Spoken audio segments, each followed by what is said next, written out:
What is not a bullet you dodged, but a huge tactical nuke you dodged? In UNI, me and my two best friends were drinking, playing Mario Kart and just shooting the shit. We were hungry and wanted food.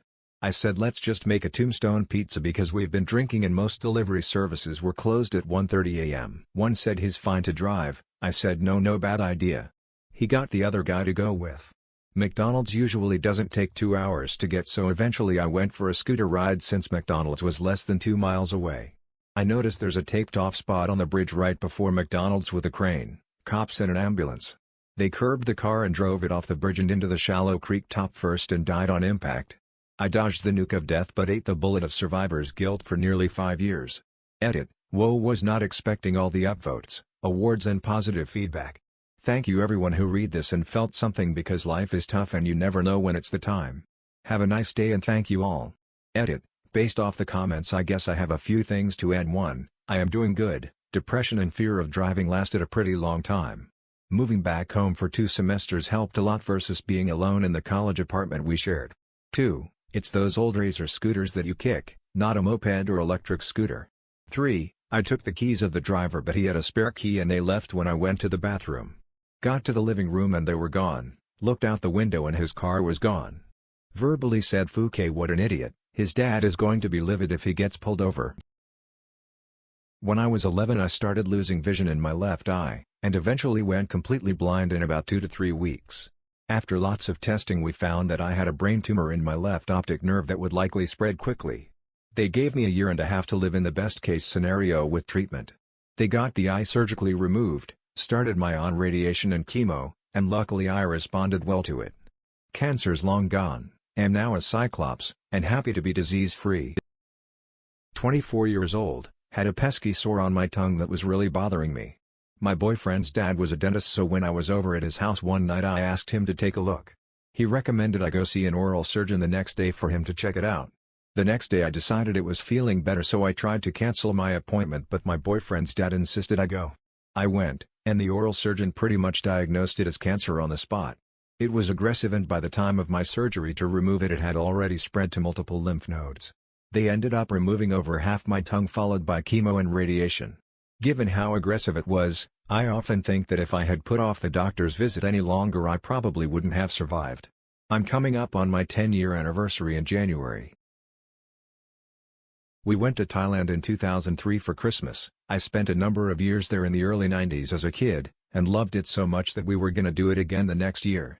Spend Christmas watching the sun come up on a beach at Phuket again. We had the tickets and everything, but because of some new fallout from an Enron-adjacent scandal, my dad wasn't allowed to leave the country. He wasn't implicated, but was in the C-suite of a credit card company, and all such people were under travel advisory. Anyway, the very hotel we were gonna stay at got 100% wrecked by the tsunami, so I guess we got lucky.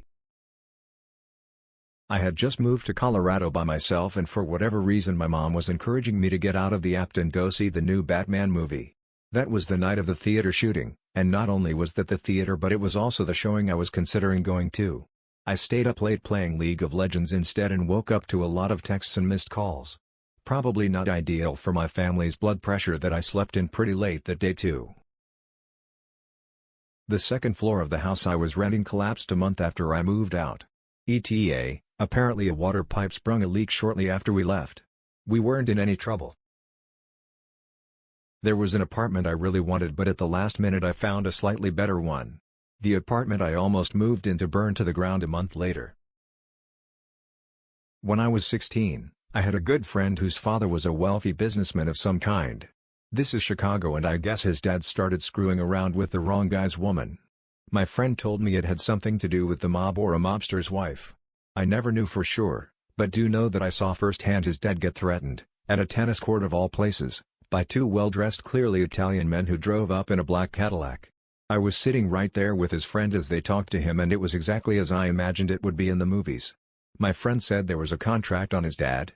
He actually said it like it was cool, and at the time, I guess I thought it was too. I was invited to go with them on a fishing trip in Lake Michigan that week, my friend, his dad, his dad's friend, and I. 2 days before the fishing trip, something happened with a member of my family and we had to go to Cincinnati for a few days. When I returned, I learned my friend's body was found floating in Lake Michigan. He was wearing a life vest. His father, his father's friend, and the boat were never found. Police questioned me about what I knew and who I'd seen talking to his dad, but I think I was lucky that I said I couldn't describe what they looked like and didn't get wildly specific. Either way, the coolest kid I knew, Chris, was dead. And they never found his dad, the dad's friend or the boat. It was a nice boat on a calm day on Lake Michigan. And something bad happened. Always felt I dodged getting caught up in something I wouldn't have escaped from. I had some chest pains one night and woke up my wife to tell her. She got a little scared that it might be a heart attack and we agreed that I should go to the ER. The nurses were pretty sure it was a false alarm but would run an EKG as is common practice.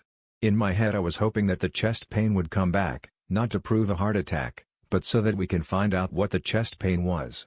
The EKG was done by one veteran nurse and a new nurse. I was watching over their shoulders. Something was flashing on the screen that made both nurses look at each other with disbelief. They ran it again and one nurse went out to the station for help. The other stayed with me and very nicely told my wife and daughter to go back out to the waiting room. A few seconds later 5 to 6 more people came into the room slowly and calmly and began prepping me for something. It turns out that I was having my second heart attack that night in the ER. The doctors and nurses found an obstruction in my heart and were prepping me to have it cleared and a stent placed. When I got out of surgery, the doctor who placed the stent told me you probably picked the best time and place to have a heart attack, right here in the ER. Edit. Thank you to everyone for the upvotes and awards. If anything, this has taught me not to take your health for granted and get yourself checked out if you're not feeling well. Edit number 2. The funny bullet I dodged during this event was that the doctor told me that when they put in the stent, they can go one of two ways. One entry point in the wrist and the other point is in your crotch. The male ER nurse had to prep the area just in case the wrist wasn't viable. Luckily for me, the wrist entry was successful. Smile. Back in college, ex cheated and got preggo. Blamed it on me, involved her family and all. I was willing to file a case in court with medical legal as needed. Ex got too pressured as I was tallying to her dad about medical tests etc. Out of nowhere she admitted that I wasn't the father and it was some classmate she had a fling with. I used to own a gym with a partner. I sold my half of the company and took a boring but stable government job about 3 months before the pandemic. On a road trip in college with 4 friends. We stopped halfway for a pit stop because I had explosive diarrhea and was getting more sick by the minute. Friends carried on to Vegas and left me with one of the guys who rented us a car to return home.